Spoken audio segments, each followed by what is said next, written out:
Calculating empirical formula from data, Cambridge IGCSE Chemistry. Cambridge IGCSE requires knowledge of what empirical formula is, how it's calculated from data, and how the idea is applied to hydrated salts. Empirical formula is the simplest whole number ratio of each element in a compound. So let's look at some examples. MgO, the simplest ratio between magnesium and oxygen, obviously 1:1. So the empirical formula reflects that MgO, 1 magnesium to 1 oxygen. Let's look at C3H6. The simplest ratio, 3:6, we can simplify that to 1:2. So the empirical formula would be written in that simplest whole number ratio, 1 carbon to 2 hydrogens. Sodium tetrathionate, 1:2:3. 2 to 4 to 6 can be made simpler, 1:2:3, and therefore the empirical formula NaS2O3, the simplest whole number ratio of each element. So calculating empirical formulae from mass data. Let's take an example.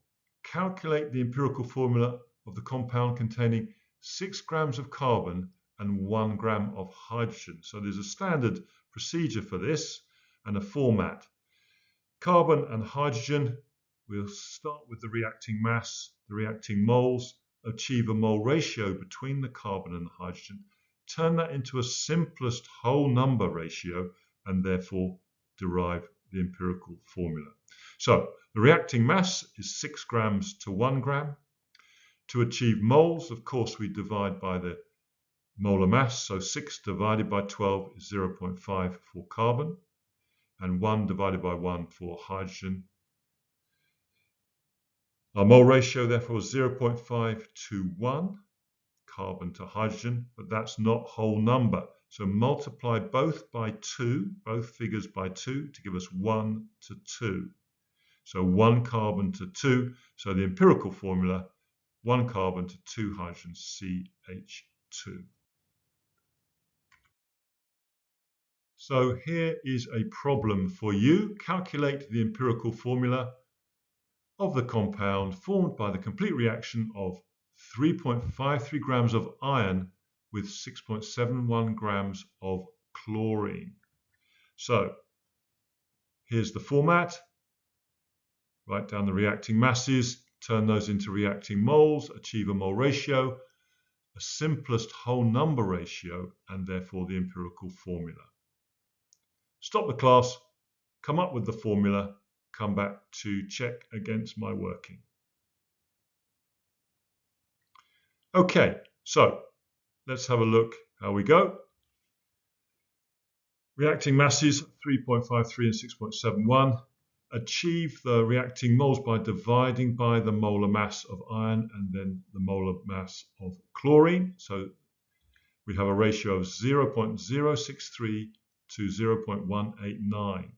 Now to achieve a whole number ratio, I'm going to divide through by the smallest number.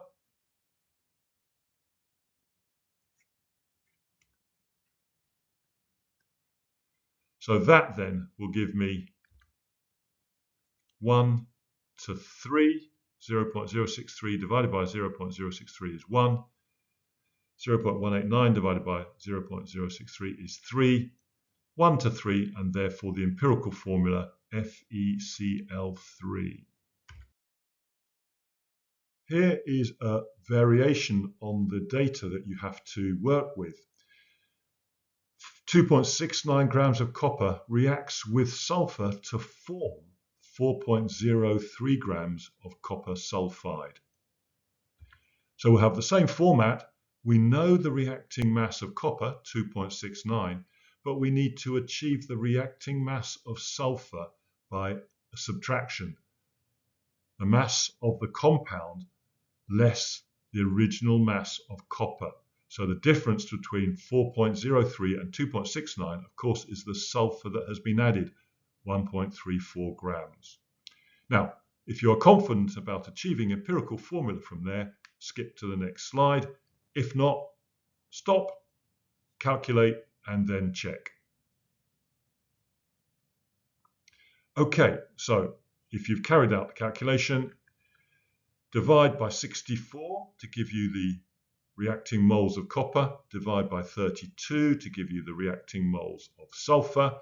Obviously, the ratio is 1 to 1, and therefore the empirical formula CUS. Another alternative form of data that you may see is percentage by mass. So 27.3% carbon, 72.7% oxygen, calculate the empirical formula of the compound. So the process is exactly the same, but instead of putting in a mass number, we put in the percentage by mass. In each case, we need to turn that into a percentage by moles by dividing by the molar mass. Carbon is 12, oxygen is 16. Gives you a mole ratio, a reacting mole ratio. Turn that into a simplest whole number by dividing through by the smallest of the numbers in the mole ratio. So divide 2.275 by 2.275 gives you 1. Similarly, gives you 2 for oxygen. So it's 1 to 2 CO2. So here is a problem for you to solve. Find the empirical formula of the compound containing 82% carbon and 18% hydrogen by mass. Stop the class, calculate, come back to check against my working. Okay, so here is my working. 82 to 18, divide through by the molar mass, gives you 1 to 2.66.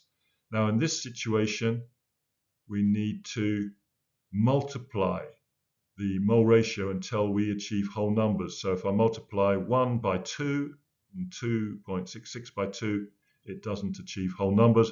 If I multiply through both numbers by 3, I achieve 3 and 8. So where you have a mole ratio that does not include whole numbers, you've divided through by the smallest number and you've got a fractional number, then multiply by 2 to see if that ends up with whole numbers, multiply by 3, multiply by 5, etc. So here we have 3 to 8, so C3H8 is the empirical formula. Cambridge expects you to apply the ideas of empirical formula and its calculation to the problem of hydrated salts.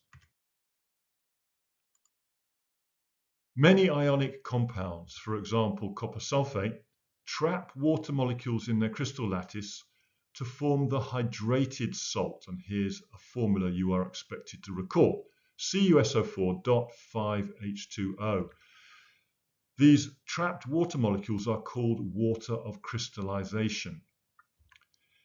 The relative molecular mass for hydrated copper sulfate includes 5 moles of water. So let's go through the calculation. 64 for copper, 32 for sulfur, 4 times 16 for oxygen, 5 times 18. So we've got 5 waters, so 5 times 18. Sum those comes to 250. Now, the compound copper sulfate without the water of crystallization is called the anhydrous salt. So with the waters of crystallization, hydrated salt. Without the water of crystallization, the anhydrous salt. So we need to obtain the empirical formula of hydrated salts. The standard method is to use the fact that if you heat a hydrated salt, the water is lost very readily. So we start with a hydrated copper sulfate, for example, with 5 waters of crystallization. We heat that, we're left with the anhydrous solid, and the water is lost to the surroundings. So we see a colour change, you are expected to recall. Blue to white in this case. But losing the waters of crystallization results in a decrease in the mass of solid. So we have an original mass. The resulting mass of solid is less. It's lost the water. So there's a decrease in the mass. Now, that decrease in mass is equal to the mass of water in the original hydrated salt. So the decrease is equal to the mass of water in hydrated salt. The remaining mass of solid, of course, is the mass of ionic compound in the hydrated salt. So we've only got one solid as a product, and that must all have come from the hydrated salt. So the remaining mass is the mass of ionic compound in the hydrated salts. Now we can use these two bits of data to calculate empirical formula in the familiar way.